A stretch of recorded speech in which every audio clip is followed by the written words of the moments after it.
Good morning. I'd like to welcome everyone to our first State Transportation Board meeting of 2021.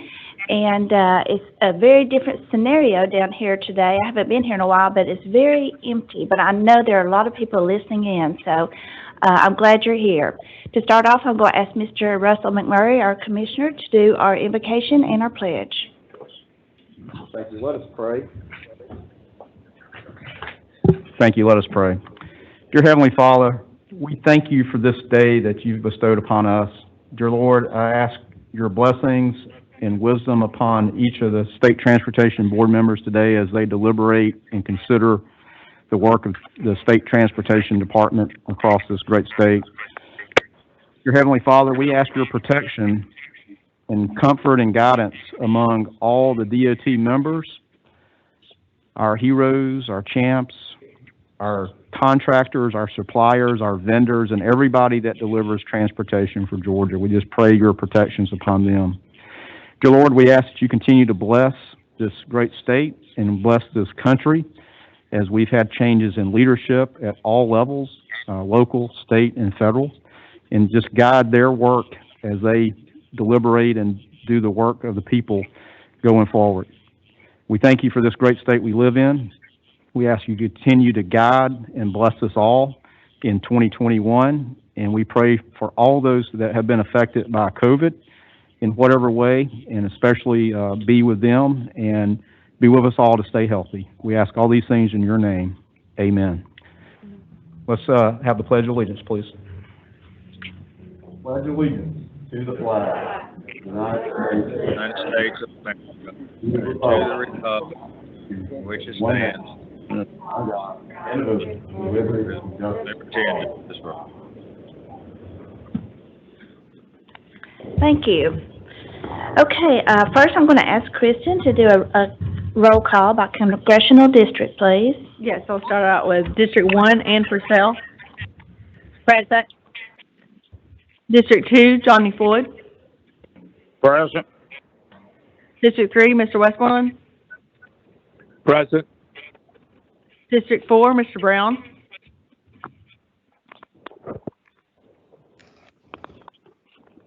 District 5, Ms. Key. Present. District 6, Mr. Abel. Here. District 7, Mr. Bowen. District 8, Mr. Golden. Here. District 9, Ms. Dunn. Present. District 10, Mr. Boswell. Here. District 11, Mr. Lewis. Here. District 12, Mr. Grantham. District 13, Ms. Lemon. Here. And District 14, Mr. Sharon. Here. Okay, thank you, Kristen. And I failed to mention Mr. Boyden is not available today to be here, so we certainly miss him. Hope he's doing well. At this time, I hope everyone did receive and review the minutes from our last meeting. And if so, could I have a motion to approve the minutes as presented? So moved. Do I have a second? Johnny Floyd, second. Okay, all in favor? Aye. Aye. Okay. All right. Thank you. Thank you. Okay, now we'll move on to our report for projects for the February letting. Mr. Albert Shelby is here. Could you come give us your report? So good morning, Mr. Chair, Commissioners, and members of the Board. I'm here to present the projects the Department is proposing to advertise in the February 2021 letting. Before we present February, here are the FY 2021 results. We have let a total of 181 projects. This chart shows the number of projects by improvement type.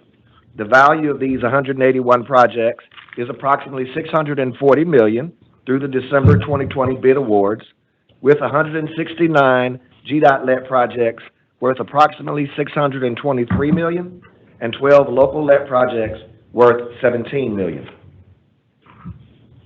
The next chart shows the dollar amount distribution by improvement type, with maintenance, bridge, and road projects making up the bulk of those types. Here are the results of the December 2020 letting. Of the 21 Gdot lead contracts presented to the board, all were awarded.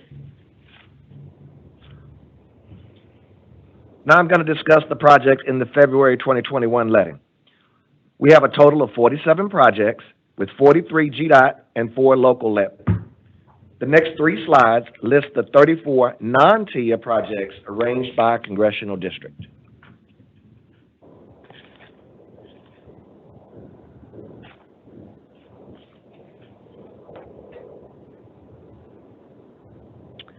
As you can see with this slide, we are letting a variety of projects throughout the state to address bridge, capacity, enhancement, maintenance, and safety issues. The first highlighted project will resurface State Route 57 from State Route 19 in Bibb County to the Wilkinson County line for a distance of 10.1 miles. This section was last repaved in 2005, 16 years ago, and is an excellent example of our continued commitment to maintaining our existing infrastructure. The next project will replace the existing 2-way stop-controlled ramp terminals with 2 newly constructed 2-lane roundabouts at the interchange of I-85 and State Route 18. In addition, a 1-lane roundabout will be constructed at the intersection of State Route 18 and State Route 103. This project will reduce crash frequency and severity while improving the operational efficiency of these intersections. The next project is the replacement of the structurally deficient bridges on State Route 18 over Long Cane Creek. Both the eastbound and westbound bridges were constructed in 1963, 58 years ago. Here's a ground view of that bridge to be replaced. This next project consists of the concrete pavement rehabilitation starting at the I-75 in Henry County line and terminating at the I-285 in DeKalb County line. The project proposes to grind the existing pavement and replace or repair damaged slabs. The total project length is approximately 10.5 miles. This section last had slab repair and replacement in 2018, 3 years ago.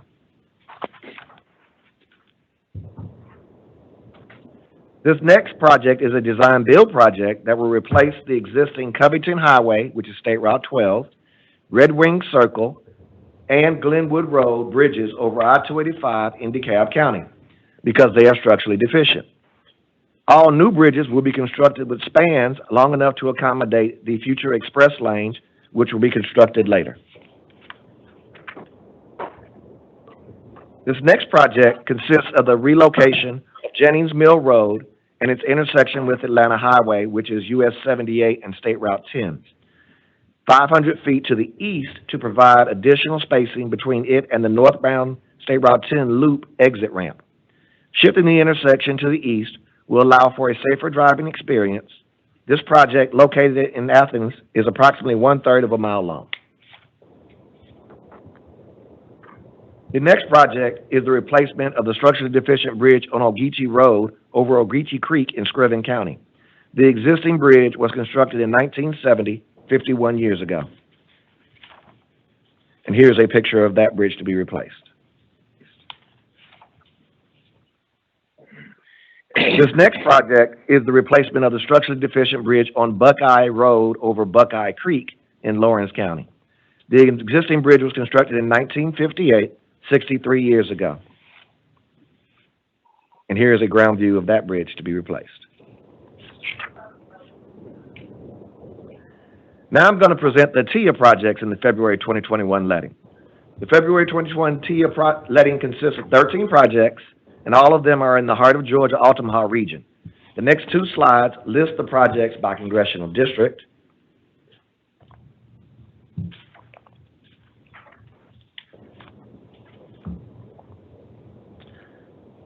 These TIA projects consist of 3.41 miles of asphalt patching, leveling, and resurfacing of 13 streets in Johnson and Lorain County. So we have 47 projects proposed for the February 2021 letting. This chart shows the distribution by improvement types. The estimate of the projects in the February 2021 letting is approximately $121 million. This chart shows the dollar amount distribution by improvement types. I now ask for your consideration for approval of the proposed projects presented for the February 2021 letting. Okay, thank you, Mr. Shelby. Yes, do we have a motion to approve the February letting? So moved. So moved. Okay, do we have a second? Second. Okay, are there any questions or discussion on Mr. Shelby's report? Okay, if not, all in favor? Aye. Aye. Aye. Aye. Okay, thank you so much. And now, Mr. Commissioner, if you'll give your report. Thank you.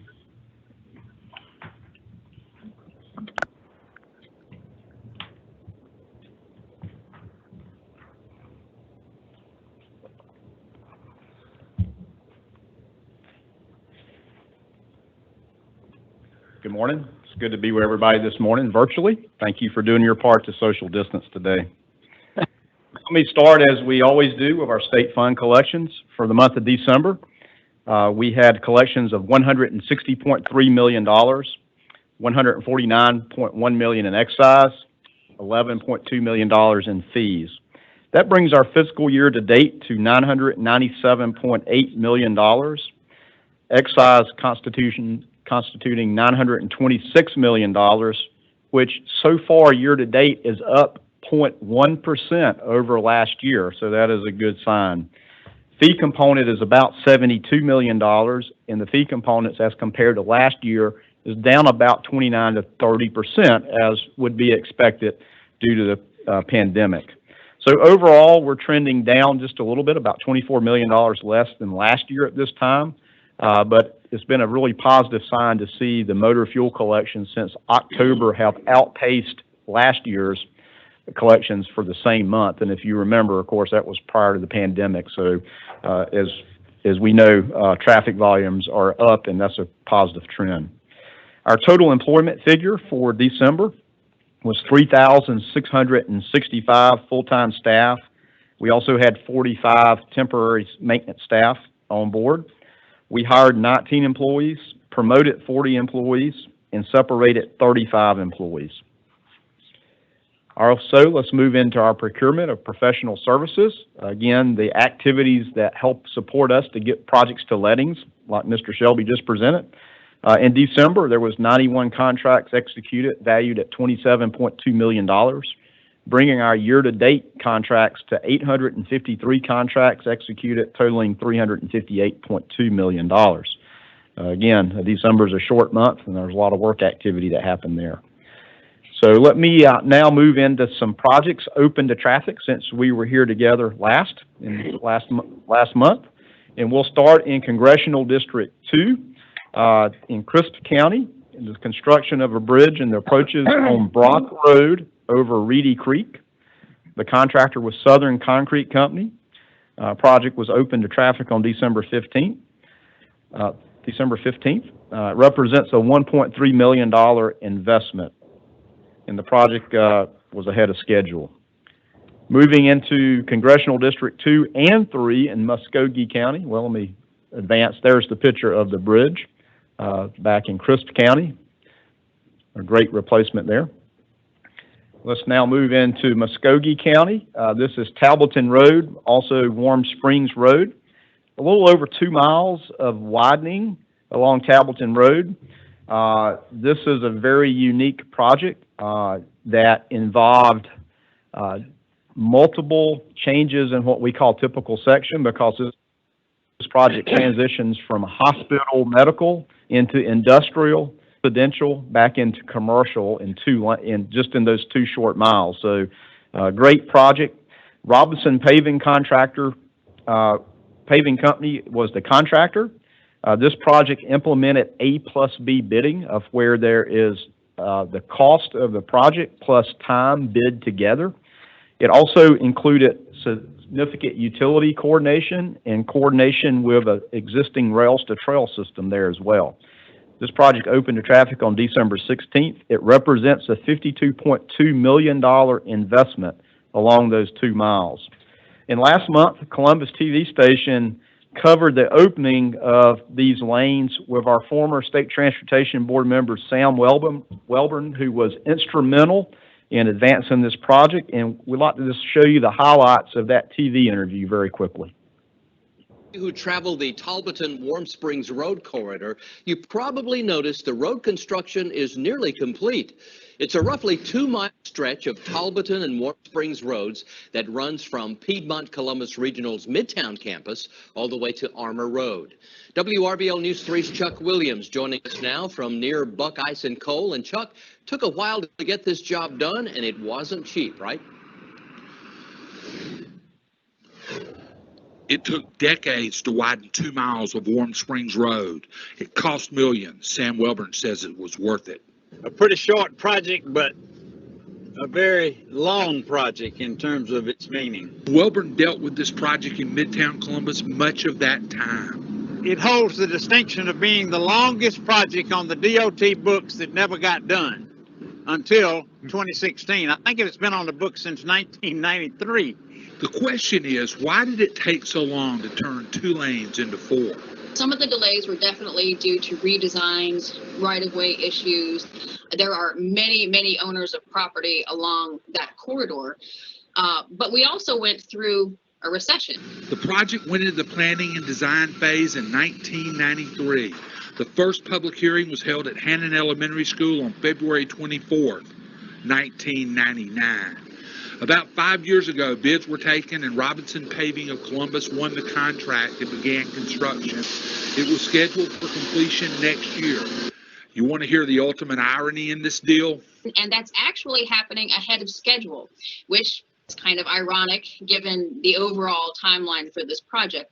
Reporting from Midtown Columbus, Chuck Williams, WRBL News 3, on your side. All right, just wanted to share that. I thought that was a great interview. It was a long journey of a project that took many changes along the way for the better. As you saw there was also sidewalks. This corridor had heavily pedestrian traffic. Now there's sidewalks that connect to a trail system. A lot of amenities beside just adding capacity to the road as well. So let me move in now to Congressional District 8. In Houston County, Gdot District 3, construction of a bridge, the replacement of a bridge on 247 at Big Indian Creek. The contractor was Southeastern Site Development Incorporated. Replaced a bridge that was built in 1959, opened to traffic on December 5th. This was a bridge bond project. It was an $8.6 million overall project cost with $6.6 million in bridge bonds. So we're, again, always appreciative of those bridge bonds to advance projects like this across the state. Let me now move over into Congressional District 9 and 10 in Clark County, Gdot District 1. 12 miles of milling inlay plant mix resurfacing on State Route 10 loop there around Athens. Basically almost encircled all of Athens from Millage Avenue all the way over to US 10, State Route 78 business on the west side of town. That's all the asphalt section for that matter. The last time this was resurfaced was in 2003, which far exceeded our 10-year target of resurfacing. So just like Albert mentioned earlier, we're glad to get these road conditions back on a cycle of state of good repair. So this was finished up at the end of last month. Represents about right at $11 million capital maintenance investment. Now let me move away from the projects that were open to traffic into some highlighting some great news for several of our employees. Oh, I'm sorry, there's the State Route 10 loop picture there of the road being resurfaced. I'd like to congratulate the following people, 9 employees in fact, for attaining their professional engineer's license in Georgia. Those team members are John Blanchard, Iris Gorduke, Arno Huguet, James Hunter, Hong Lee, Jason O'Neill, Marisha Pena, Kevin Taylor, and Hoke Ward. I just want to again congratulate our great team here for pursuing their professional credentials.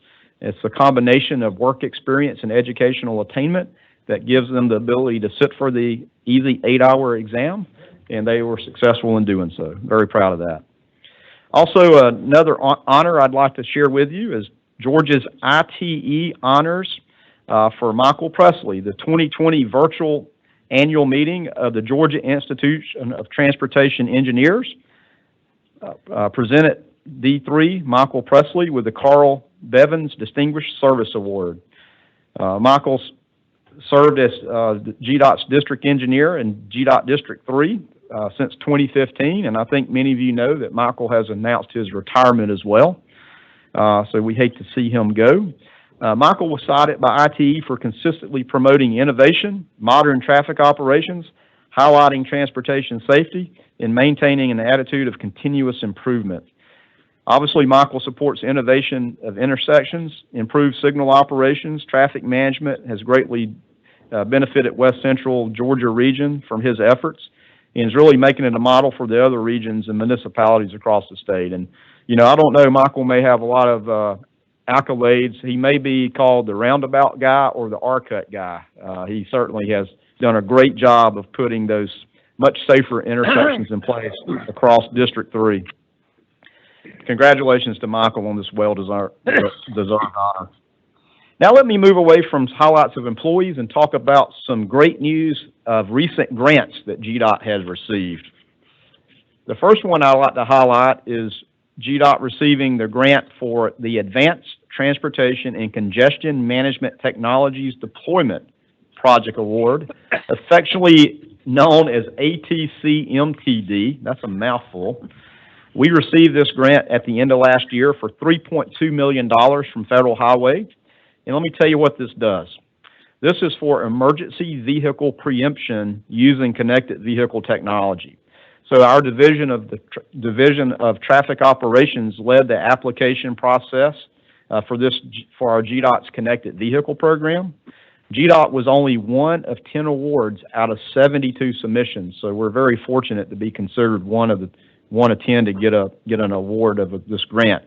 Under this project, GDOT will deploy vehicle-to-infrastructure applications to provide coordinated, corridor-based signal time and preemption for emergency vehicles at heavily congested interchanges right here on North Avenue, right outside our office, in I-75, 85 in the Midtown Atlanta area.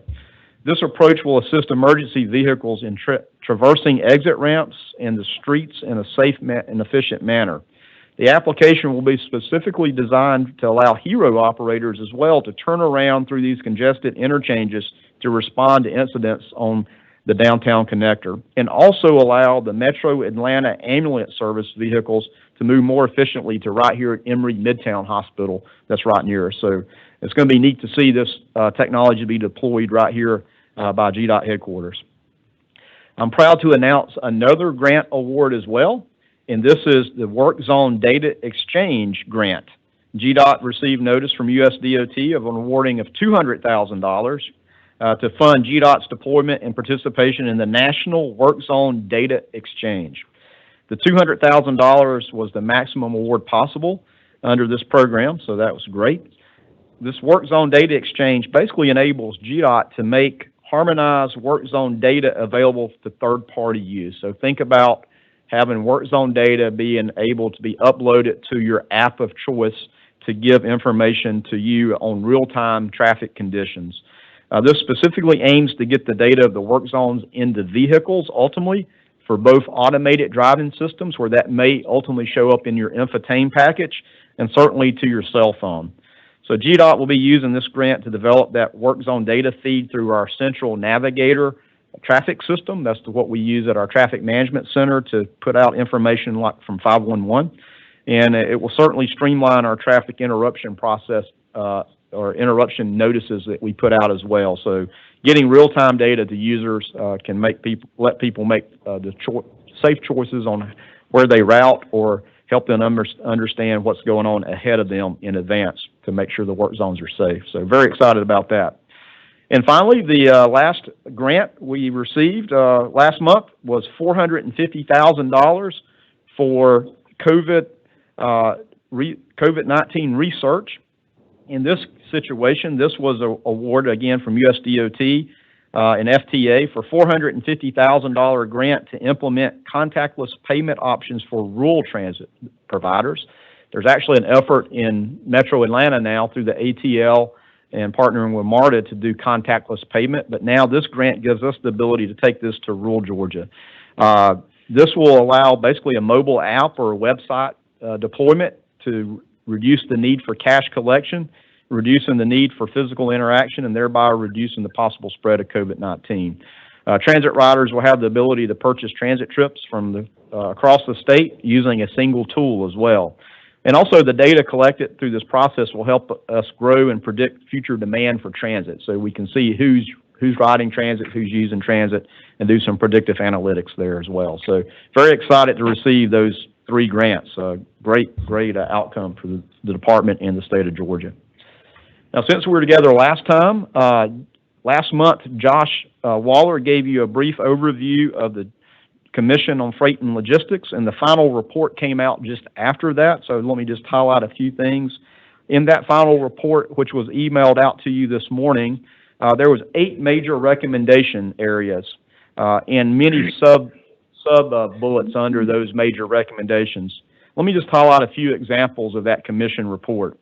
One was for Georgia to double the amount of freight being carried on rail, move Georgia from 4th to 1st for absorbing industrial space, which helps with freight and logistics flow, a focus on workforce development in the freight and logistics industry, including truck driver training enhancements, increase access to employees for business across all Georgia, address truck parking, ensure interstates have options such to maintain speeds of 45 miles an hour, create short line rail network to Class 2 standards. That's 286,000 pounds and speeds up to 25 miles an hour for the short lines. Continue to relieve freight bottlenecks, projects like we're doing on MMIP, for example. Expand Georgia's capability to build major freight infrastructure through private financing of infrastructure by expanding the role of the State Road and Tollway Authority to be a multimodal agency in conjunction with Gdot to deploy those projects. Also, to legislatively define criteria for public benefit that would enhance the capability of public-private partnerships with railroads. And finally, to create new streams of revenue to be dedicated to a new budget program here at Gdot for the purpose of funding the growth and deployment of freight and logistics projects across the state. So if you have an opportunity, take a look at that commission report. It's got a lot of good information in there, and we'll stay tuned through the legislative session to see if anything comes forward based on that commission work. Well, since we were together last time, there's been winter, lots of it, and I just wanted, again, to highlight the hard work and dedication of the men and women of Gdot, especially during the holidays. Most people probably don't know that we had over 600 people working on Christmas Eve and into Christmas Day dealing with winter weather. We started with pre-treating the roadways in advance of the threat of winter weather, and then actually did work and tried to clear the roads once it did snow and had some freezing precipitation, and then refreeze as well. Again, my heart goes out and give tremendous thanks to our committed Gdot employees working Christmas Eve and Christmas Day. And since that time, we've had 5 winter events just in that short period of time. 4 of the 5 events were pretty much in District 1 and 6 in the higher elevations in the mountain counties.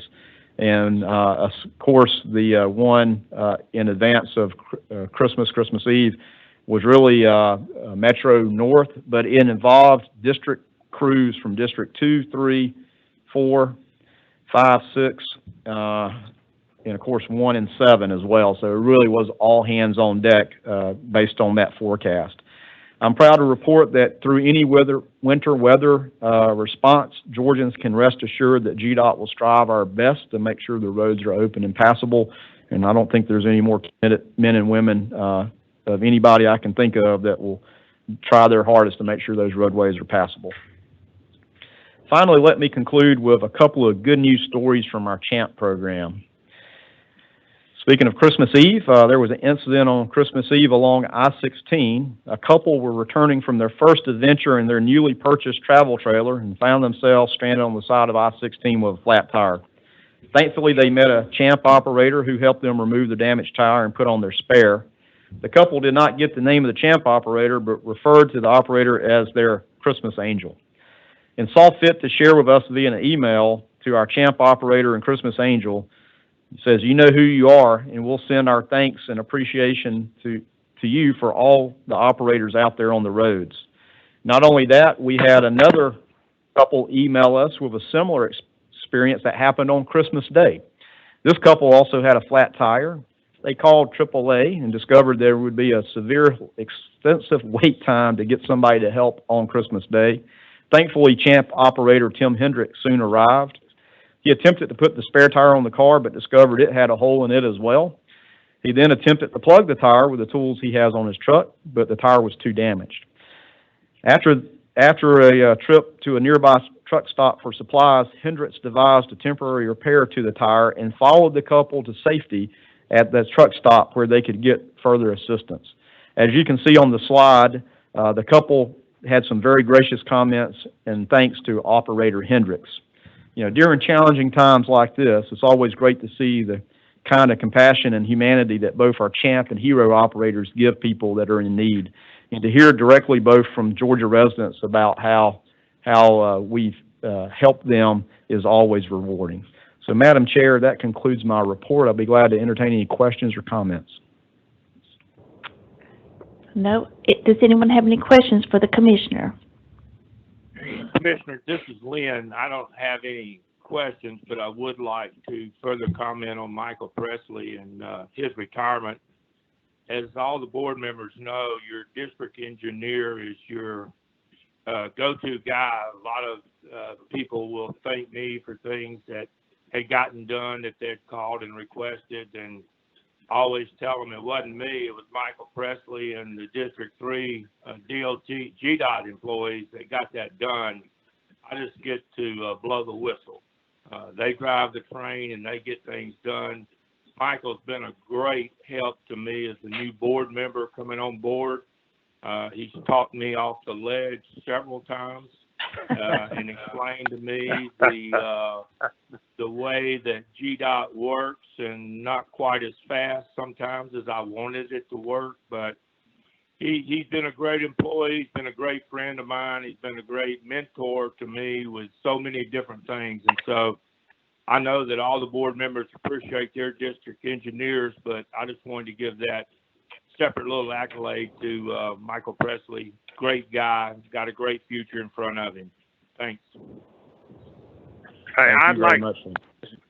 This is Johnny Floyd. I'd like to also thank Michael. He's done a great job, and I'll go along with he's Mr. Roundabout, and he's done a good job on our district, and we're proud of him. I hate to see him leave, but I know he's looking forward to his retirement. This is Jamie Boswell. I just want to ditto what was said about Mr. Presley. He has been nothing but the best you could possibly be, and always there available for you to help. And God bless him. It's Tim Golden. I'd like to echo the same thing. Michael's been great. I hope Mr. Presley's online and is hearing all these compliments, and the support he has. We certainly will miss him. Mr. Commissioner, would you go ahead and comment on our District 12 board member and his good news? Yes, speaking of retirements, I'm pleased to inform, I guess I'm pleased, I'm probably, it's a little bittersweet in fact, that Don Grantham has announced his resignation from the Gdot board and was appointed this week, I believe on Monday, to the Georgia Ports Authority board. So this is a loss for Gdot, but a gain for Georgia Ports Authority, and also I think a great segue for the continued partnership that the Georgia Department of Transportation has with Georgia Ports Authority, and this will only solidify that even more. So very sorry to see Don Grantham leave the board, but also very excited for him in this new role and capacity in the appointment by Governor Kemp to that wonderful board as well. So maybe in the future when everything's past COVID-19, maybe there's a joint board meeting somehow in the future. I'm sure we can know who to call to make that happen. So, but certainly I have a lot of accolades for Don, and hopefully we'll share those in a future board meeting with some kind of resolution or roast. It will be up to you guys of which one you pick. So, Okay. thank you, Madam Chair. Okay, any other questions or comments before the commissioner steps aside? Okay, thank you. Now I'd like to call Mr. Josh Waller up for a legislative update, please.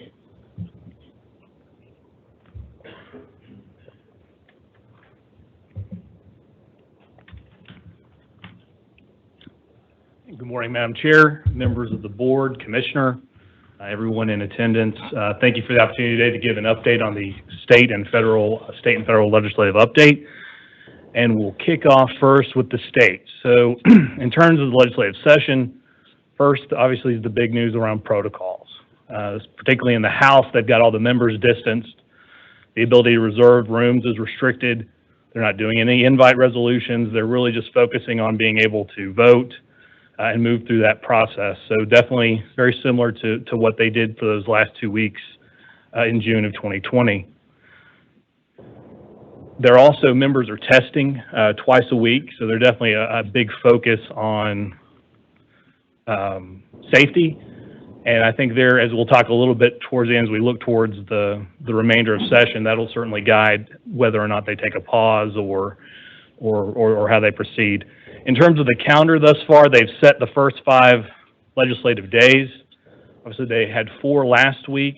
This week is the budget week, which the budget hearings will be covered by the treasurer. They'll come back in next Tuesday for legislative day 5, and then we'll see where the calendar goes from there. Highlights of legislative week 1, though, was in the opening of the House session upon his re-election as Speaker. Speaker Ralston, in his comments, obviously talked about the importance of unity. And then as he dove into the conversation about policy, the very first thing he highlighted about important policies for the General Assembly to tackle was freight and logistics. So picking up on the Commissioner's comment about the report, hopefully that indicates that there'll be some continued discussion about next steps. And certainly there's a blueprint there in that report for steps, incremental steps that can be taken. At the eggs and issues, the governor highlighted the two new lump sum programs that the treasurer will cover during the report. Beyond that, we were waiting on the news about the 2 transportation committees. We have, and I'll follow up since we got the news from the House yesterday, and I shared the list, provide a little bit more in-depth analysis about and breakout of the membership of the committees. But we know that on the House side, Rick Jaspers is the new chair. As mentioned before, Senator Frank Ginn is the chair in the Senate Transportation Committee. Our Appropriations Subcommittee chair is on the House side. The Transportation Subcommittee is Clay Perkle, and in the Senate is Steve Gooch. Again, I'll provide a breakout following up since we had to have this presentation set a few days before this. In terms of the legislative horizon, again, going back to this issue of protocols, again, they're waiting to see sort of, is there an increase in spread? What are the conditions?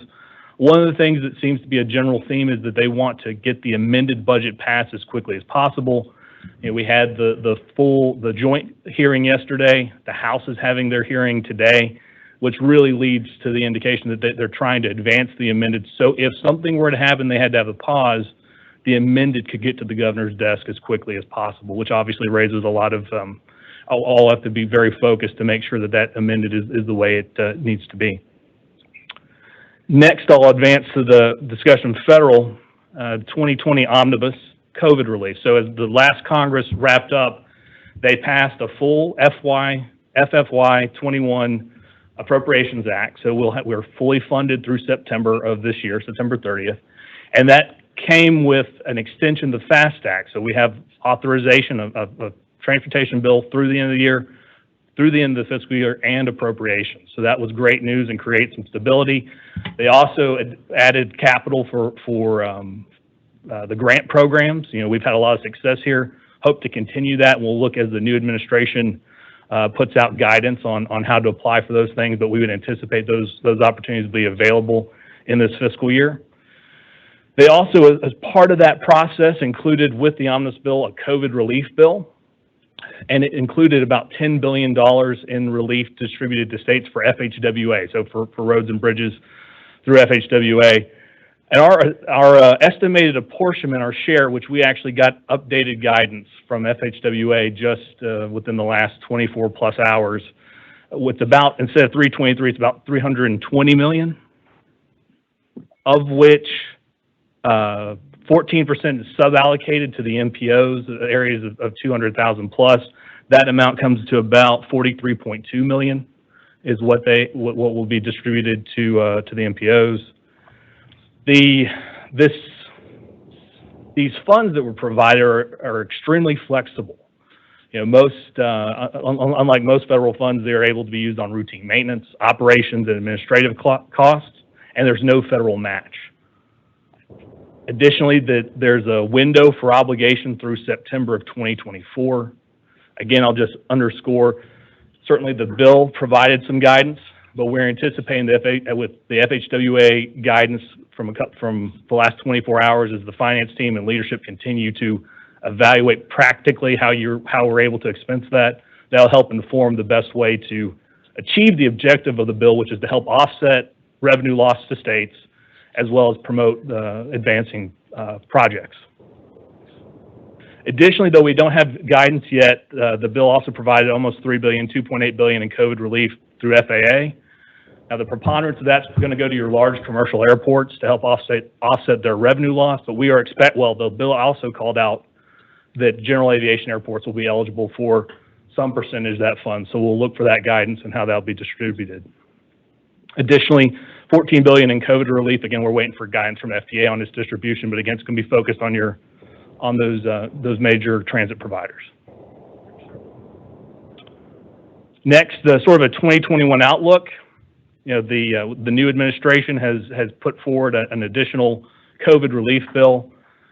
The Senate, the U.S. Senate, obviously now is 50-50, and they are working on their power sharing agreement, even though with Vice President Harris being the tiebreaker, they're looking to the model from exactly 20 years ago when the Senate was split, though the majority will be with the vote of Vice President Harris. The committees will be split 50-50, and in that circumstance, if a bill just gets 50%, it will advance to the full Senate. So they're trying to work through that power sharing agreement. We will anticipate as they get that done, we'll see more movement on nominations, as well as the discussion about legislation, including additional COVID relief. The other thing that we are expecting will be the confirmation process for U.S. DOT Secretary Designate Pete Buttigieg. So that will certainly be something we're going to be focused on and listening to him and his vision, the president's vision for transportation and the next reauthorization, which we have heard some discussion about them cobbling together an infrastructure package, so a FAST Act reauthorization along with that. Again, that's going to hinge on what they can get through the Senate. They do have some process. You know, you've heard the filibuster and cloture and 60 votes, which is usually the order of the day. There are some mechanisms where they can pass some bills with just 51 votes through what's called a reconciliation process. So there may be avenues that they try and move they may move some of this legislation through other processes. So we're going to keep an eye on that and stay engaged. We are excited also to learn that we know for certain three of our House members in the delegation, newly elected Congresswoman Carolyn Bordeaux, Congresswoman Nikema Williams, and Congressman Hank Johnson will continue. They're being added to the House Transportation Infrastructure Committee, and Congressman Hank Johnson is remained. So we'll have at least 3 members from Georgia on House T&I, which is exciting news. And with that, I conclude my presentation and stand ready if there are any questions. Are there any questions? Thank you, Josh. Thank you. Good report. Okay, now we're ready for our budget update from Ms. Angela Whitworth.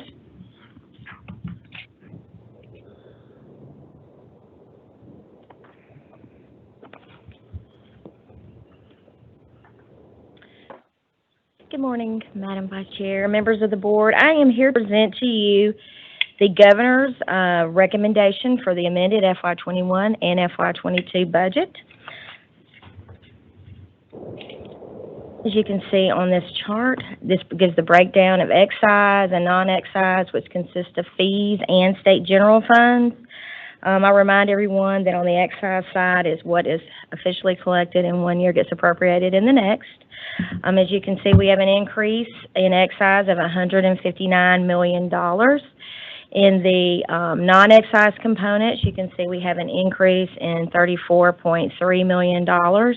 I'm also showing here where the fee components that are appropriated. There's 12.8 that went to the ATL, and there's 330,000 that is in Greta's budget, which leaves being appropriated to the department roughly $131.7 million for our total budget request of $2 billion of motor fuel in the fee component. On this slide here, I always like to show this chart. It kind of gives you a visual of, you can see predominantly where all the money is spent in the department.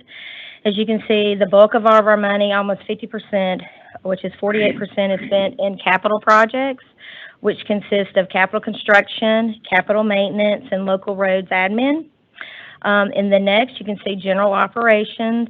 There's 5 programs that make this up: construction admin, data collections, planning, and traffic management. You can see LMIG, which we allocate 10% in excise through formula distribution to the cities and the counties.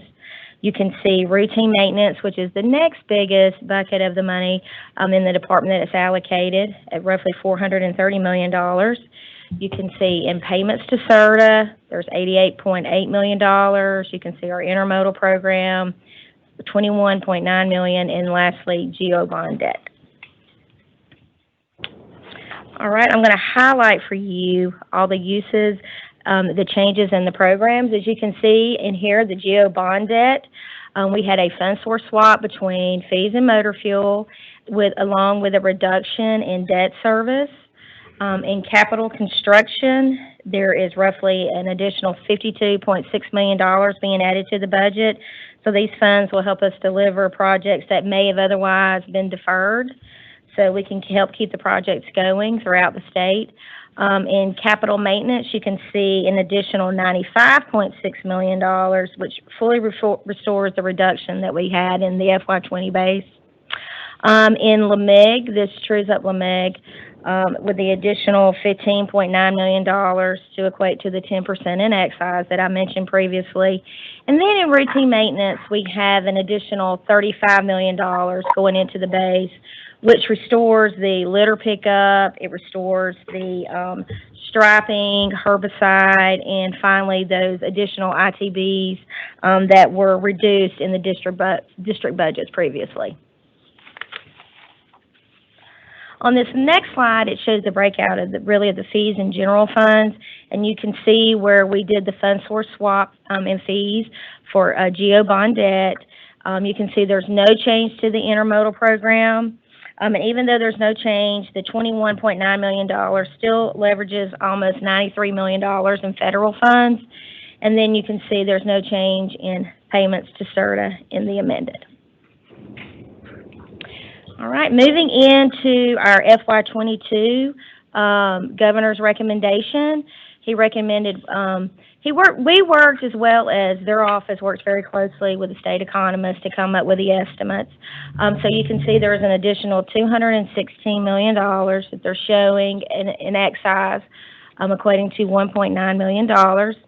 In the fee components, you can see there is roughly an additional $19 million in fees coming into our budget.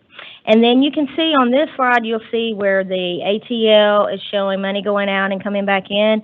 What this is, there was, in the last legislative process, the ATL has administratively been attached to Gdot's budget, very similar to payments to CERTA. So this is showing where ATL is coming into being administratively attached to Gdot's budget. And then finally, you can see the change here for the additional $2 billion budget. This next slide, like I said previously, shows the bulk of where all those funds are going, which is always very predominantly capital projects, and routine maintenance will always be the 2 major programs that the funds will be going to. As I mentioned, too, is in general operations, those 5 sub-programs. Construction admin are the offices that get the projects ready.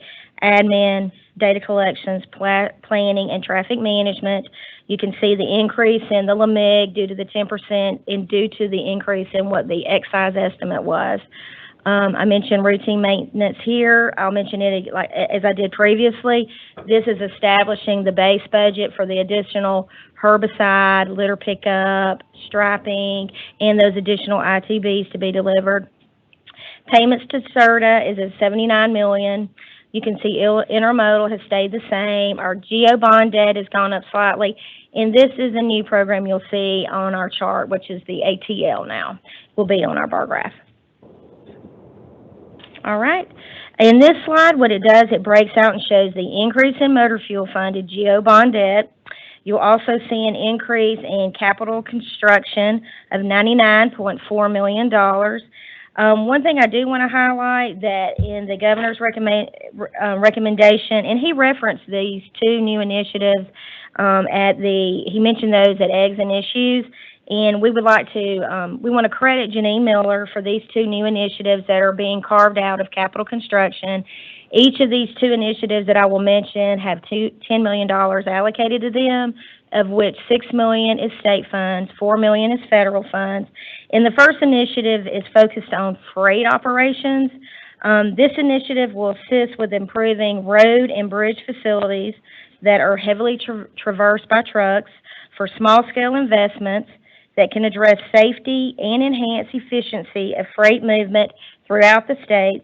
This includes, but not limited to, investments to mitigate operational issues related to geometry or operation, security concerns, and supporting truck movement for Georgia's logistics-enabled industries, such as agricultural, manufacturing, and distribution centers. The second initiative that was recommended by our planning director was Rural Development Initiative, and this will be deployed to transportation improvements unique to rural Georgia, specifically targeting roadway safety, broadband infrastructure for transportation-related telecommunications, and innovative solutions. So those are the two initiatives that will be carved out of the capital construction budget. Also in capital maintenance, you'll see the additional $45 million being added to the budget. This gives us the ability to do the additional resurfacing projects and shows the proportional share of the allocation for the increase throughout the department. Nextly, in construction admin, you'll see small increases to help previously fund the pay increase from FY19 that we absorbed, as well as filling ongoing vacancies that we currently have throughout the department. Those are much needed dollars. Next, you'll see in LMIG is the $21.6 million. This is truing up LMIG's program category in order to meet the 10% in excise through the formula apportionment that we do. And then finally, we have in routine maintenance the additional $35 million. This trues up the base for the additional striping, herbicide, litter pickup, and those additional ITBs that predominantly all the small businesses, DBE owners, have the ability to do. And then you'll see in payments to CERTA a reduction in the debt service. On this side, you'll show the breakout of fees. It shows $19.4 million in Geo Bond Debt being furnished with fees. You'll see in payments to CERTA, there's no change in the fee component. In payments to the ATL, you can see where this is coming into our budget and being broken out as a separate program. And then finally, in intermodal, you'll see the $21.9 million, which does leverage almost $93 million in federal funds. And then lastly, we have here is the general obligation bond debt. We were fortunate enough for the governor to recommend another $100 million in bridge replacements as well as capital projects. There's 12 bridge replacements which cross 11 counties, Evans, Webster, Fayette, Sumter, Spalding, Madison, Macon, Chattooga, Elbert, Floyd, and Jefferson County, as well as 4 capital projects that should be on this slide, which are Forsyth, Henry, Washington, and Troop. And then finally, there's $10 million in short line rail upgrades that were recommended.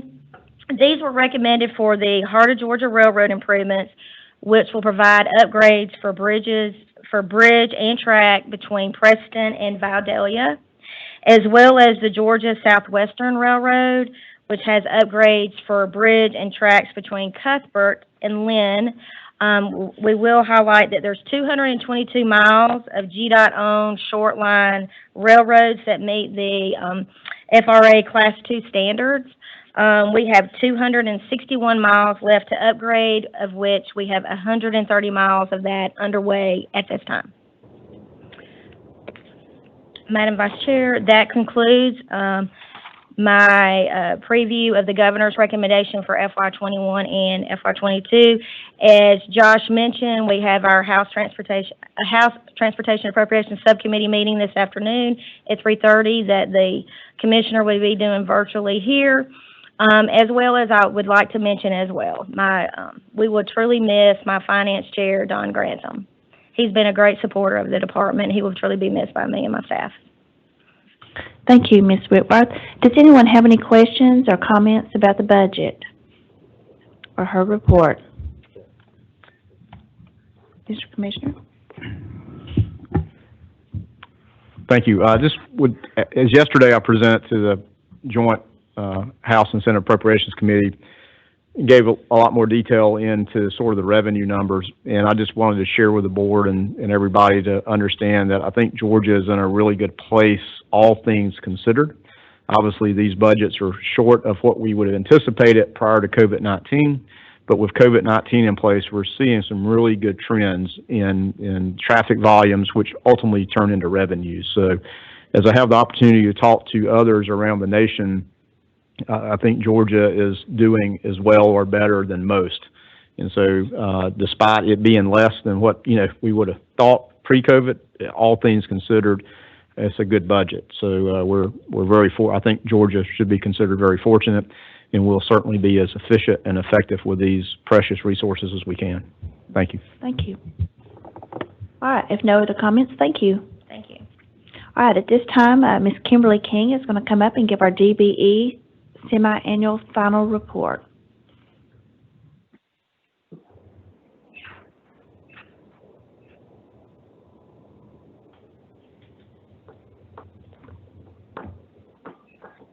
Good morning. Good morning. Madam Chair, members of the board, Commissioner, thank you. I am here, as indicated by this slide, to present to you an update on our DBE semi-annual report. As you are aware, twice annually in June and December, we provide a report to the Federal Highway Administration regarding the federal dollar amounts awarded to disadvantaged business enterprise firms. The report requires us to demonstrate where those monies are spent in terms of project activity, both prime and subcontract, and then breaks out those DBEs by ethnicity and gender. Though that federal report is the only one that we are required to provide, it is not the only place that DBE is a consideration at the Georgia Department of Transportation. In addition to the federal spend, Gdot provides participation opportunity to its DBE firms in its TIA programs, its routine maintenance activity, its quick and rapid response contracts, and its state-funded capital construction activity. So what does that federally funded DBE award amount look like? Well, in December of 2020, we reported to the Federal Highway Administration a DBE spend of $47,425,328. That December report covers the reporting period from April 1st to September 30th. So that dollar amount is reflective of that 6-month reporting period. That's a goal attainment of 7%. That's because we had $672,700,746 federal dollars available to spend, and disadvantaged business enterprise were awarded $47.4 million of those dollars. So what do those work activities look like? Where does that 7% come from? This chart may look familiar to you because we borrowed it from our colleague in program delivery, Mr. Shelby, and he had used this last summer to demonstrate to you what kind of project activity Gdot was going to be doing. He used a very similar slide this morning in his presentation, And the percentages were similar in terms of the bulk of our federal spend being with project activity that is identified as maintenance. So all of these project types come before a local letting to the Equal Employment Opportunity Office for us to review and assess and attach DBE goals. So when we see these maintenance projects, we understand in EEO that these maintenance projects are what we refer to as single item projects, meaning there's one large area of work attached to those projects, but not a lot of subcontract opportunity. And DBE is all about subcontract opportunity. So on these maintenance type contracts, when we see that the bulk of our federal dollar is going to be spent in maintenance, we know that the bulk of that federal dollar is not going to provide lots of room for subcontract opportunity. But what it does do is provide lots of room for prime contract opportunity. What does that mean? That means that those single item contracts are perfectly positioned, in some instances, for disadvantaged business enterprises to take on those projects as prime contractors. So we have been very deliberate in notifying those DBEs of those prime contract opportunities, of identifying the DBE firms that have the capacity to do work as prime contractors on these activity types, and then securing those engagements for those DBEs by really talking to them about what their needs are to get engaged. And we believe that that very deliberate activity has attributed greatly to the growth in the prime contract awards to disadvantaged business enterprises over the last 3 years. In 2018, we reported 11 prime contracts awarded to DBEs valued at $8.4 million. In 2019, we reported 26 prime contracts awarded to disadvantaged business enterprises valued at $20 million.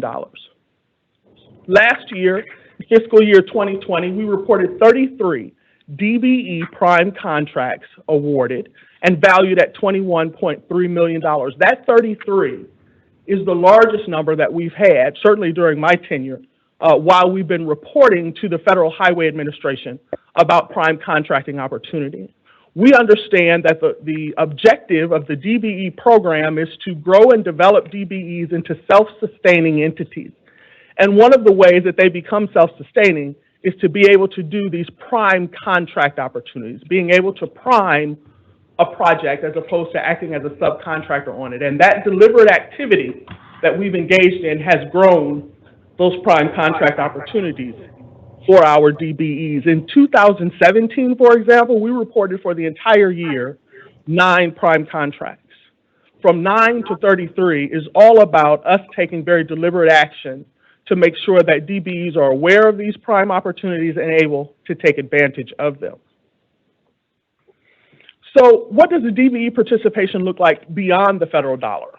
Well, again, you will see on this chart that the bulk of our federal spend, the bulk of our spend with DBEs, 69%, or $79,742,278 in 2020, went to disadvantaged business enterprises of our federal dollars awarded.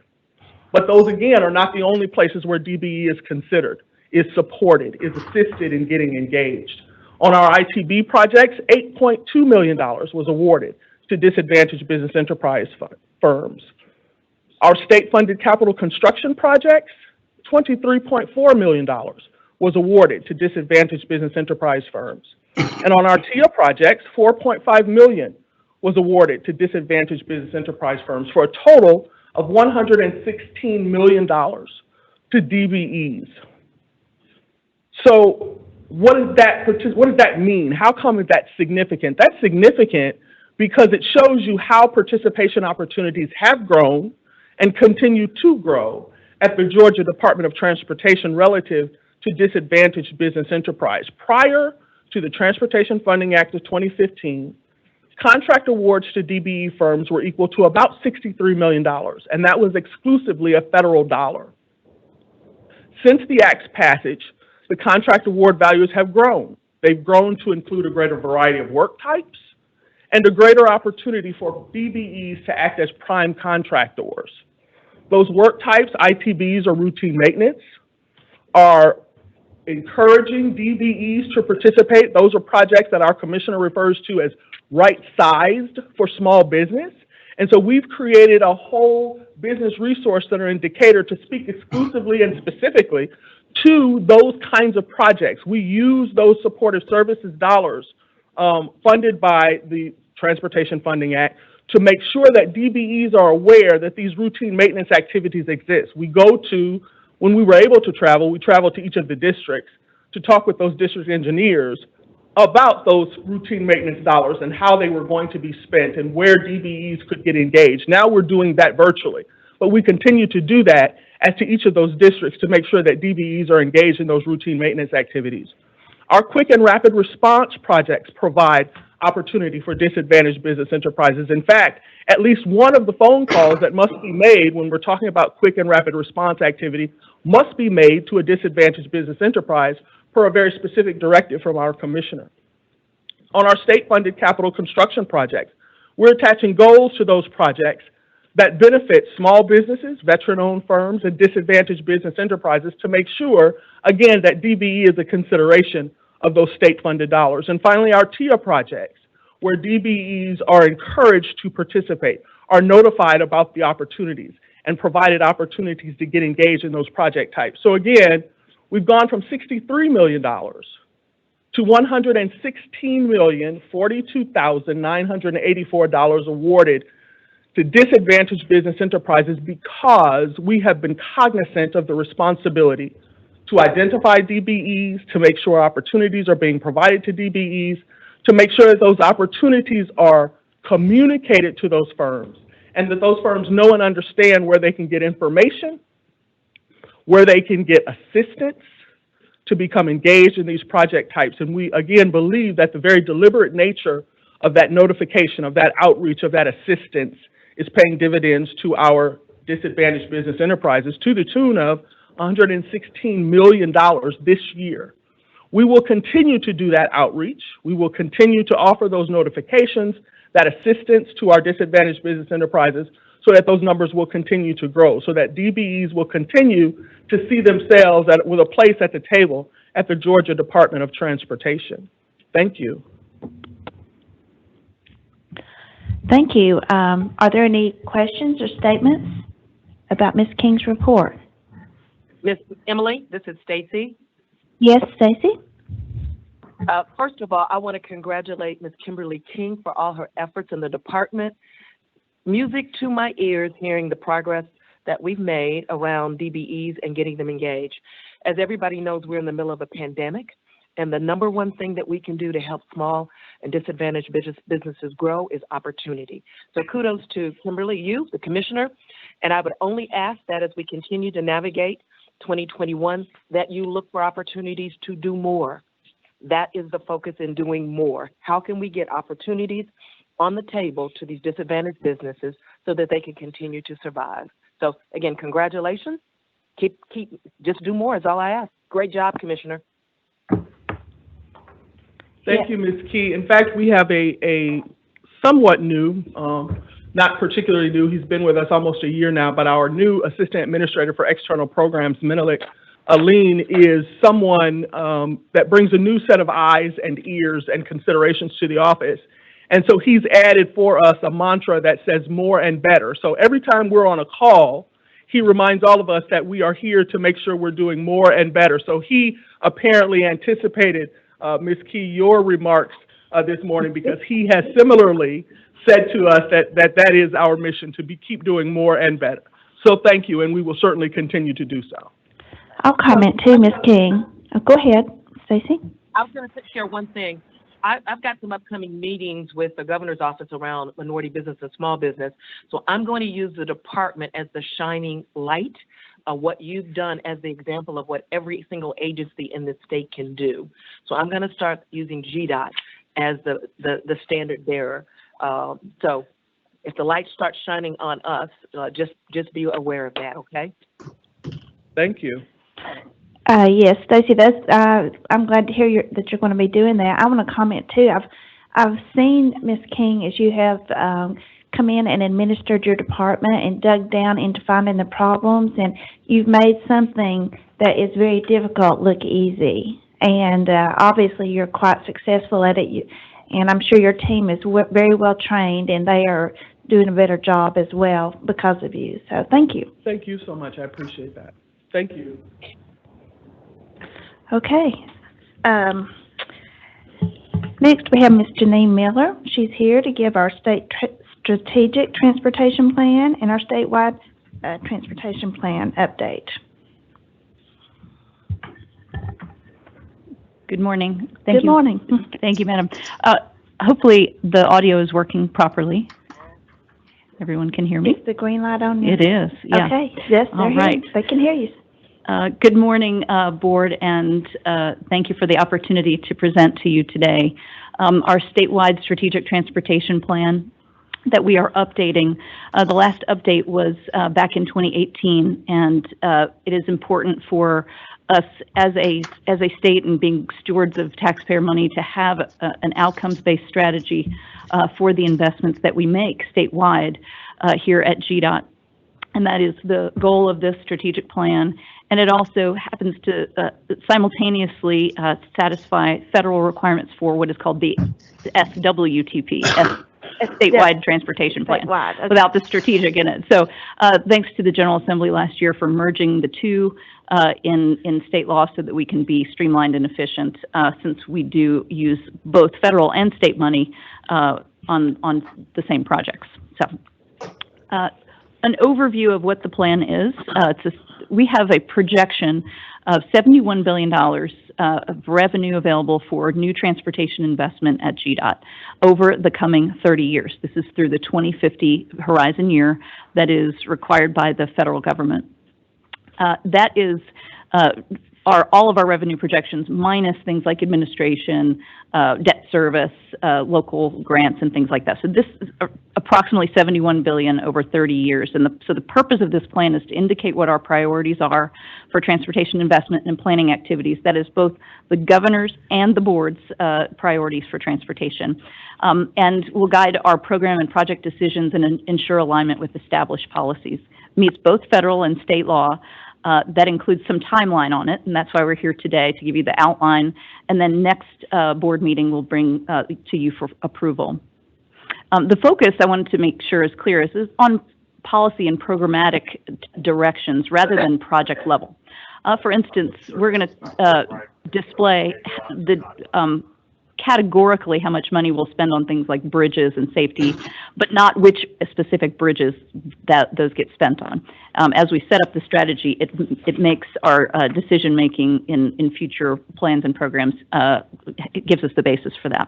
So some key features of this year's update, again the last one was 2018, is to align with Governor Kemp's strategic goals. And we'll go through what those are and how they apply to transportation. It's performance-based investment strategy, outcomes, and meeting state and federal requirements, but also what are the best allocations to ensure performance of the infrastructure by way of safety, keeping maintenance up for good condition, adding capacity where we need it most for freight and people mobility, and we'll talk about that. But I do want to for just a moment, say thanks to all the staff here at Gdot who has worked in collaboration with our planning team to sort through the decisions and the options in front of the department, to categorically put outcomes decision making into how we are going to go forward. We won't talk about all the specifics of the dollars today. That will be at our next meeting, but I do want to acknowledge the great work of the planning team in collaboration with all the other Gdot offices. This will also emphasize what we're calling catalytic investments. How can we continue to use our transportation dollars to incentivize and grow the economy, as well as innovation. And we've got a couple of new lump sums, thanks to Governor Kemp for recommending these in his budget to the General Assembly for fiscal year 2022. Both the Commissioner and Treasurer earlier this morning spoke about freight operations and rural development. And those programs are going to be pretty exciting. I want to talk about those for just one brief moment here. These will be have requirements on them, business rules about what projects are eligible, how we'll make the decisions department-wide on what types of projects throughout the state. are going to benefit from these. But I want to give you just a couple of examples. The ideas for needing this lump sum category in both freight and rural, these two new programs, really came from discussions I've had over the past 6 months with the district engineers. I meet with the district engineering teams every month, and it is an incredible exchange, and I get, every time I speak with them, I get more and more appreciation for what they do and how they manage and operate and maintain our system. But there are things that they can't do because they don't have the dollars, or we don't have the eligibility at the state level. So these two new programs are going to help out in these two areas. A couple of examples. In District 1, Jefferson, City of Jefferson in Jackson County. There's 27 distribution centers there that we've identified, and 9 other truck trip generators. So and that freight is just going to continue to grow. What we're going to do is look at ways we can convert four-way stop signs into signalized or roundabouts, add right turn signals, all kinds of improvements that are possible there. As an example, we're not picking projects yet. That won't come until later this year, but we have some very tangible examples that are getting generated out there. In fact, Van Mason down in District 4 has identified 16 projects in 12 counties already. It's really mostly around, for the rural, it's around vehicular and school bus safety, as well as truck movement issues that they're dealing with. And in District 7, 1, and 3, the counties that are there, if you look at the Georgia Ports Authority, their most recent economic impact analysis for each county, in each of the 159 counties, of their top 10 counties for exports, where exports are coming out of Georgia and to the Port of Savannah to go on the ocean vessels. 4 of the top 10 counties are in Metro Atlanta for export. And for import, 6 of the top 10 counties importing from Savannah are in Metro Atlanta. So there's going to be freight, those are just tangible examples of freight flow growth that's going to continue to impact our surface transportation network. So as those concepts get developed, to bring the concepts, to fruition, we're going to be setting up business rules and engaging with and getting assistance from all offices in Gdot, especially and including the district offices. And then lastly, this strategic plan is going to have something new in it. We're going to be talking about not just the tangible things that we're investing in, but also work we're going to do to advance our transportation planning processes. We'll talk about that in a moment. So just briefly, would like to mention Governor Kemp's strategic goals and focus areas. These words on this slide here are verbatim from the governor's strategic goals for the state, but we pulled out the ones that are most and are relevant for the work we do here at Gdot, making Georgia #1 for small businesses by expanding our role as a world-renowned global commerce hub, developing a skilled workforce and making sure that that workforce can reach jobs in a reasonable and reliable commute, and ensuring taxpayers can easily navigate and find information through our government interfaces. And so we're hoping that this strategic plan is a clear depiction of the way that we're investing taxpayer money. In terms of reforming state government, again, another one of the governor's goals, maximizing value with conservative budgeting. I mentioned about $71 billion. We're not proposing to spend more than we project to receive. And then we're expanding public-private partnerships and leveraging technology through multiple projects that will be highlighted in the SSTP, including the Georgia 400 construction project, the public-private partnership there, as well as I-285 and others. Strengthening rural Georgia obviously is a goal not only for the governor, of course, but for the General Assembly, and especially related to increasing rural broadband access for economic growth. We are not going to be the lead in that. That lead is still at DCA and GTA, Department of Community Affairs and Georgia Technology Authority, but we do have a role potentially here to play in rural broadband access, and that will come forward in the plan, mostly related to infrastructure build-out, not operating for broadband. And then rural strike teams are being set up now across the state, led out of the Department of Economic Development. And one of the main reasons that Georgia is selected by so many companies to do business here is because of our transportation network. And we want to make sure that around those rural economic development sites, those transportation assets are well understood and are and promoted to potential companies to move here and figure out what else we can do on our system. And of course, putting Georgians first is really about safety and security here at Gdot. An example of how we're going to take this number one for small business into our transportation investments and planning here. Again, a lot of the work is been underway for years here under the leadership of Commissioner McMurray, as you and all of the board know, carrying out statewide freight and logistics improvements, people mobility in Metro Atlanta, and people mobility in the emerging metros and rural areas.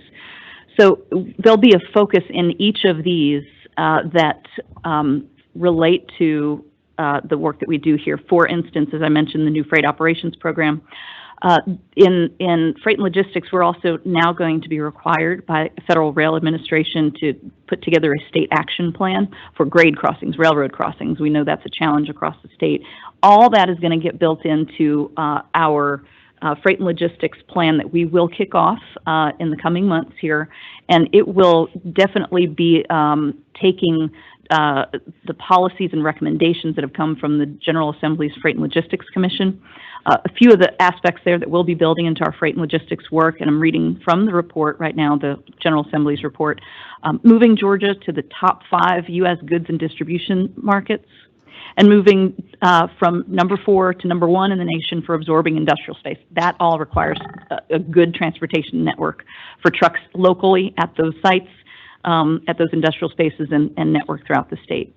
There's also a goal to maintain speeds of 45 miles an hour or more on all interstate highways. Well, we know sometimes the trucks are going a little faster than that. We know a lot of times in Metro Atlanta, trucks are going a lot slower than that.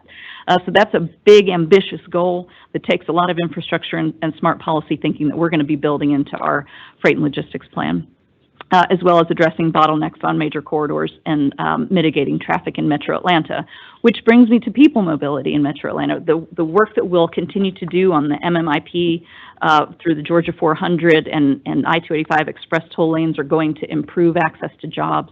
You'll see in the report how our transportation performance metrics over the past 2 years, as a result of the Northwest Corridor toll lanes, has increased our ability to move both people and trucks on our interstates. We're doing tremendously well there. We're going to keep that up. That is our strategy, to keep doubling down on those new toll lanes. And as we position, that helps us strengthen our position as global headquarters. We're going to, of course, be talking about how we're going to support access to transit with the infrastructure that we build in Metro Atlanta, because we know that transit, especially on express buses, is a key strategy and always has been to support that here at Gdot. Those really do provide reliable commutes for Metro Atlantans. And then lastly, but probably most importantly in many ways, is the state's work to support the transportation network in rural Georgia. The STIP that we will be putting together and bringing to you next month as well aims to do the types of things that are around access to jobs, goods, and services. It's about safety, and it's about innovation. And we'll be evaluating other major projects, but overall, this really becomes about the importance of the return on investment analysis. So that is another, as I mentioned, kind of a new thing that we're doing in this plan. It's not only talking about the tangible things we're investing our dollars in, but how we're going to advance our planning processes for better decisions in the future, based on return on investment and other metrics. There's a lot of graphic on this slide, but I want you to just see how the puzzle pieces will come together. That the governor's strategic goals that guide our statewide strategic transportation plan around investing in tangible projects as well as advancing. There are really 6 tracks of work in the statewide freight and logistics, people mobility in Metro Atlanta, and people mobility in emerging metros in rural Georgia. We're going to have foundational investments. That is just run the business, take care of the system. Catalytic to improve our economic development, and innovation, especially related to connected vehicles and connected infrastructure and technology.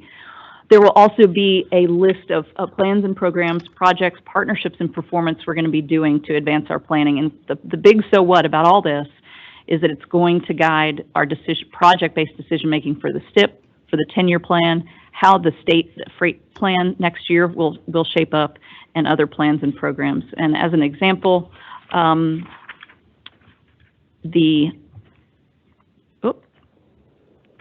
I guess my animation isn't working on this one. That's okay.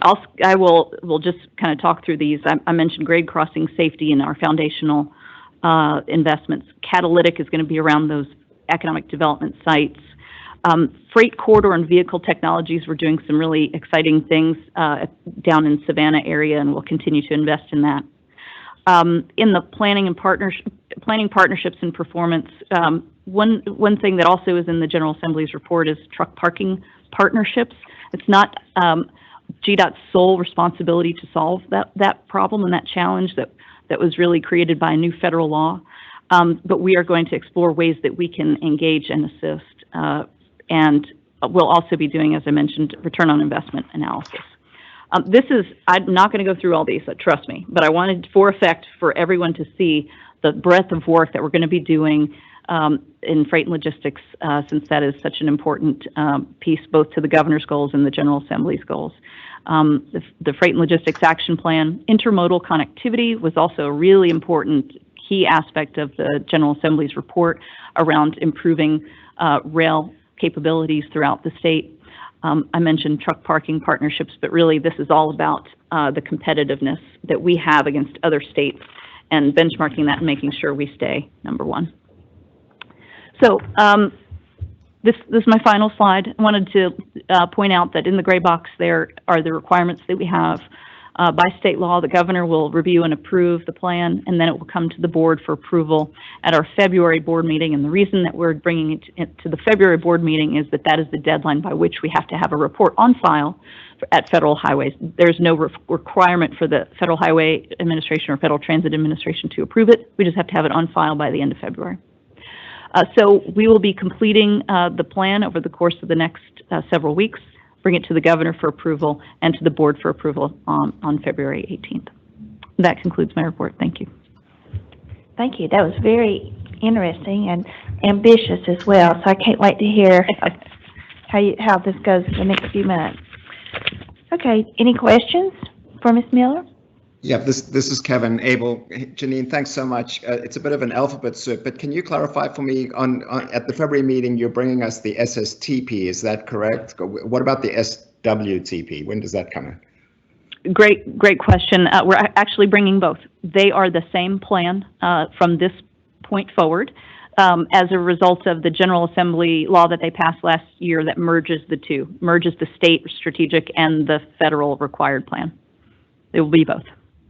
And will those be provided to us with enough time in advance of the meeting to review? Yes, sir. We will get those final reports to you as soon as we can. We are aiming for hopefully by the end of next week at the latest. Fantastic. Thanks so much. Any other questions?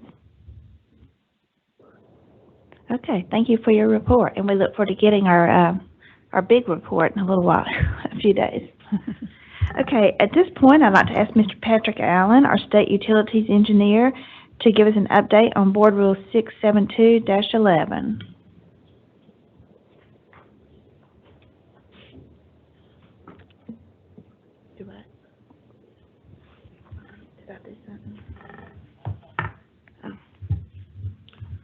All right, good morning. Hopefully everybody can hear me.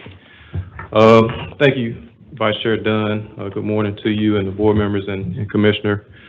Here to provide an update on the status of our pending revisions for Board Rule 672-11. Came before you in November and asked that the rule be opened up for public comment. That comment period ended January 4th. I think it was Monday before last. And we received a fair amount of comments from the small and large telecom companies, cities, and also the EMCs as a collective. One of the groups that provides or that represents a network of about 40 small to medium-sized telecom companies is actually here with with us today. The Fiber Network Alliance, better known as the FNA, we have Williamson, Brian Thompson, and Glenn Wood, all representing the Fiber Network Alliance, and they provided tremendous feedback and insight on the proposed rule and insight on how companies work, and we look forward to working with them in the future to revise and make sure that we have something that supports our mission and our role in enhancing broadband connectivity in the state of Georgia.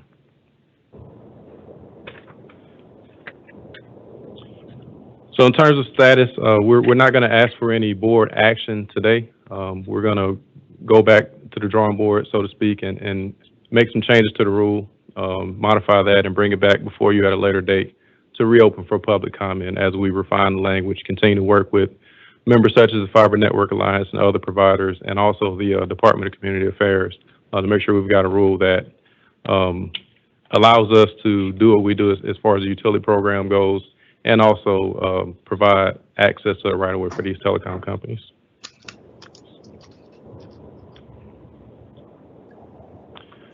So I've summarized the comments from received from the industry into sort of three buckets. The first major one being the ensure that we don't inhibit rural broadband expansion and connectivity, particularly given the COVID times. Everybody's working remotely, and the internet connectivity is very important. The second major bucket is ensuring that we're in compliance with federal and state codes.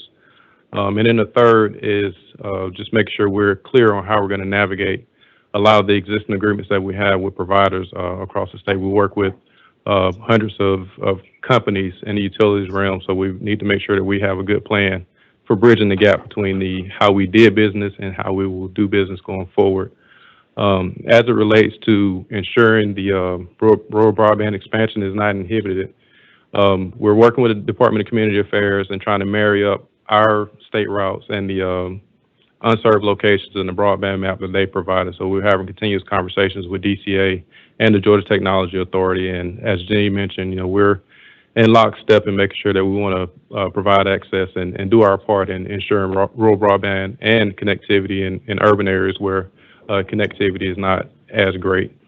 And then there's the applicability in state code. Our board rule is linked to municipalities and their ability to do business with telecom companies. So we want to make sure that we're incorporating the municipalities and their efforts to promote rural broadband. And some of those municipalities are represented in that group, that Fiber Network Alliance I talked about. So again, that partnership is key in making sure that we have a good collective going forward. In terms of federal state codes, we have a requirement that we're fair, reasonable, and competitively neutral as it relates to access to the right-of-way. So we want to make sure that we're adhering to those rules and codes and federal and state law. And that concludes my update for today. Are there any questions or comments from the board members or commissioner? Any questions or comments? Okay, thank you for your report, and I appreciate people like the Fiber Network Alliance commenting on our things and helping us make sure we're getting things right. So, thank you. Thank you. Okay, next we've got Mr. Eric Rode, our State Project Review Engineer. He's going to talk to us about our Georgia Standard Specifications. Good morning, Madam Chair, members of the board, Commissioner. I'm here to present the 2021 edition of the Standard Specifications for Construction of Transportation Systems used in the state of Georgia. The 2021 edition replaces the current 2013 edition. These standard specifications are published as directed by Gdot Policy 2F-5, and since this is a State Transportation Board policy, board approval is required to publish a new edition.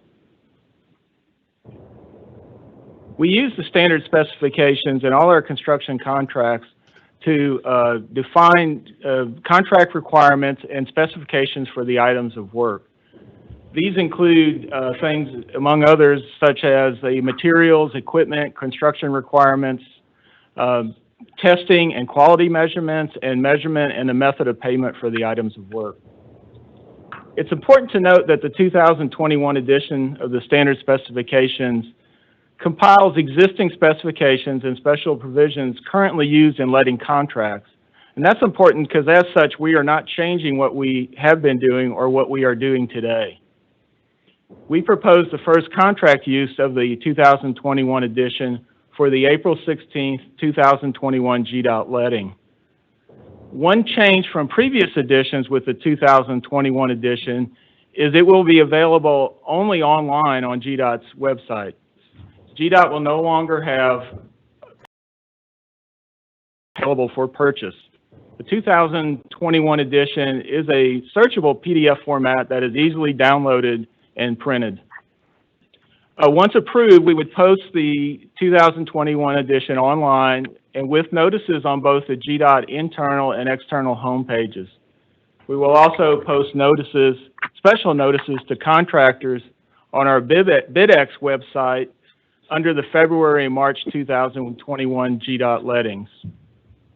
I'd like to point out that the 2021 edition has a more modernized look, as you can see the cover here, and this is in line with our current Gdot branding guidelines. The 2021 edition incorporates a little shopping list of items here. It incorporates the current standard specifications from the 2013 edition. The 2013 edition has 410 specification sections.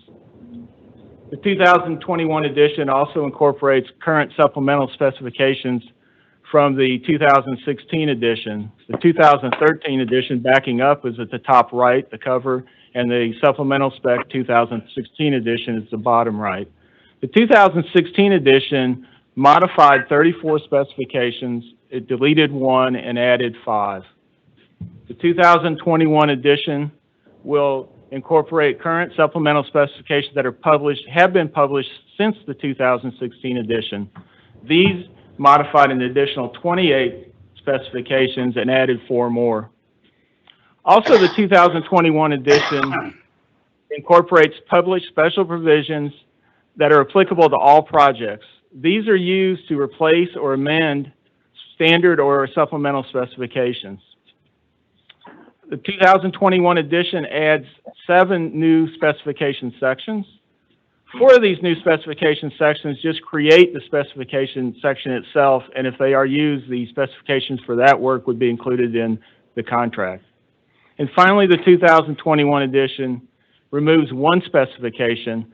This specification was incorporated into another current specification. Any new, removed, or amended special provision or specification goes through a review, approval, and publishing process that is specified with Gdot Policy 2445-1, which is Specification Guidelines. This policy establishes a Gdot office as the office of ownership for every specification. A specification team consisting of subject matter experts from 10 different Gdot offices and the Federal Highway Administration reviews and approves any specification or special provision that's submitted by an office of ownership. The Gdot's Office of Engineering Services, my office, has a specification engineer assigned who facilitates the the review, the approval, and the publishing process. Once the specification team has completed their review and approval process, the applicable special provision or specification is made available to the Georgia Highway Contractors Association for their review and comments back to Gdot. These comments are provided to the Gdot Office of Ownership for their consideration. Once the review process and approval process has been completed, the specification engineer provides the approved special provision or specification to the Office of Construction Bidding Administration, and they publish those online. I'm here today to ask and request board approval of the 2021 standard specification. And I'll answer any questions.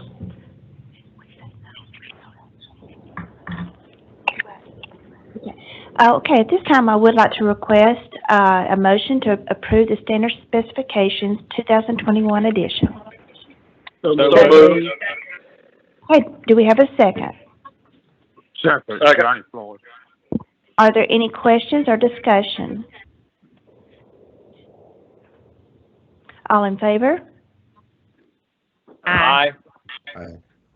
Okay, Thank you, Madam Chair. thank you. That was a very good report and a lot of hard work, I'm sure. So, okay, at this time, I'd like to call on new business. Is there any new business?